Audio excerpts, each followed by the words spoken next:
Hello everyone, আসসালামু আলাইকুম। Crazy লাভ part 12। গত পর্বে সালমান সাথীকে বলল, আমাকে যে পারতেই হবে, কারণ আমি সোনিয়াকে অনেক ভালোবাসি। এখন আগে লেটস গেট স্টার্টেড। সোনিয়া বলল, মা আমি কিছুক্ষণের জন্য ছাদে যাচ্ছি।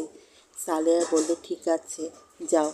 সোনিয়া ছাদে এসে বেঞ্চে বসে আকাশের দিকে তাকিয়ে চোখ বন্ধ করে সাগরের কথা মনে করল। সাগর সোনিয়া কোলে মাথা রেখে শুয়ে আছে, আর সোনিয়া মাথায় হাত বুলিয়ে দিচ্ছে। সাগর বলল, সোনিয়া তুমি আই লাভ ইউ বলো না, আমার অনেক শুনতে মন চাইছে। প্লিজ জানো, বলো না প্লিজ। সোনিয়া চিৎকার করে I love you. বলল। সাগর অনেক খুশি হয়ে বলল, I love you too Sonia, I love you too. আমি তোমাকে অনেক ভালোবাসি।